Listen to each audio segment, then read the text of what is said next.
Is that better? Okay, great. Go ahead, Anne-Marie. Okay, so the 3 points that I want to make to you as a parent, and as someone who is not just a parent who's unhappy with what I saw coming home, but I'm a parent that has interviewed teachers all over the state, all over the country. I've written a book about this. I put 2,000 hours of my life into researching Common Core. I've read white papers, I've talked to experts from universities, all kinds. The 3 points I want to make to you here is that what's upsetting the parents in Common Core is something called constructivism. Now, CGI is not a bad thing. CGI is an offshoot of constructivism. I remember learning CGI when I was in school. It's been around forever, and I was privately educated. And I can distinctly remember my teachers in 1st, 2nd, and 3rd grade teaching me math using CGI concepts. And I'm grateful for that. I thought it was wonderful. Very disappointed to hear that they're jumping on the Common Core bandwagon and revising. Nevertheless, constructivism in general is what we see in the standards, with or without CGI, and that has been proven cognitively inappropriate for children below 7th grade, and it has been proven to leave our children 1 to 2 years behind our international peers. And I will demonstrate that to you today before the day is done. Secondly, functional algebra does not prepare for STEM. I don't think I need to spend a whole lot of time on that because I think you guys beat that dead horse with the previous panel about the difference between college preparatory algebra and functional algebra, so we'll just touch on that. And then Common Core prepares for introductory community college, not a 4-year university. Mr. Warman alluded to that earlier, and I've got a video I can share with you where the lead math author from Achieve specifically said that, well, when we say that, Common Core is, rigorous and college ready, prepares our kids for a 21st century global economy, what they mean by college ready is a 2-year non-selective community college. They don't mean a 4-year selective school, and that's an important distinction for me as a parent. If you come to me as a parent and you say, you should love Common Core, it's great because it's going to prepare your child for college, I'm thinking 4-year selective schools.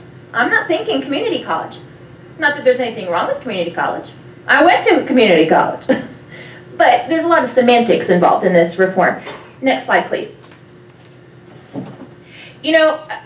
I think one of the things that frustrates me the most is when people say, well, we need to give this time. We need to give the experiment time to see if it works. My 4th grade son had such a visceral reaction to these methods that I had to pull him from his school, which, by the way, is an excellent school, I think. We love our school. His teachers, veteran teachers, and I had to haul him into a psychologist to fix what this did to him. This is not news. Constructivism, particularly in math, has been around since the 1920s. But the people who are pushing this are banking on the fact that you don't know your math history. It comes from the National Council of the Teachers of Mathematics, who are a socialist reform group that have been pushing this since their formation in the 1920s. They studied the effectiveness of these methods and found that in 1954, enrollment in basic algebra went from 56.9% down to 24.8%. And I believe Mr. Warman alluded to that also, that in California, when they implemented this kind of math, their enrollment in advanced classes went down. This has happened in history 4 times since the 1920s. This is not new math.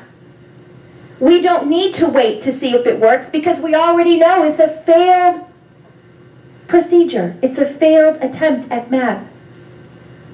Well, when that didn't work, in the late 1960s, some of you might remember the Sputnik crisis, the Russians beating us to outer space. And they banked on that, and the National Defense Education Act came out, and they said, oh, the Russians are beating us to the moon punch because our kids are so inept in math.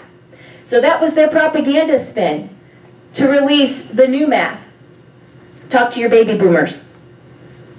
The baby boomers remember the new math. You know why they remember it? Because their parents were so upset. They went to their state capitals and their school boards and they said, what is this math you're sending home with my kid? And in 3 years it was gone. So they waited for another generation. And then they released focal points. First one came out in 1989, and then 3 others between 1990 and 2006. Why did they keep revising? Because people kept complaining. Because it wasn't working. George W. Bush came into office and he said, you know what, I'm so tired of these math wars. I'm sick of everybody fighting over how we're going to teach math, so I'm going to fix this problem. I'm going to establish the National Math Advisory Panel. And George W. Bush brought in math experts from all over the country, formed this panel to talk about how are we going to teach math. And when should they take algebra? And when should they take geometry? All the questions that we've been examining today. And they published a report. You can read it.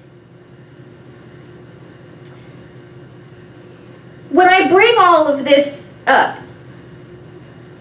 the pro-Common Core folks will say, well, there's no constructivism in the Common Core standards. Yet, the group that authored the standards, a DC trade group called Achieve Inc., did a crosswalk. They crosswalked focal points from 2006 and Common Core, and you know what they found? Identical. And they published a report on it. Next slide. When George W. Bush put this panel together, and they published this report, there's a link to it here embedded in the PowerPoint where you can go download the report and read it for yourself. What they found was that when testing these math methods under No Child Left Behind, it did not yield higher test scores. We know this doesn't work. Nevertheless, the report that brought Common Core to the federal government in 2008, which is titled Benchmarking for Success, suggested embedding these, testing them, and asking the federal government to enforce them with illegal waivers. Next slide.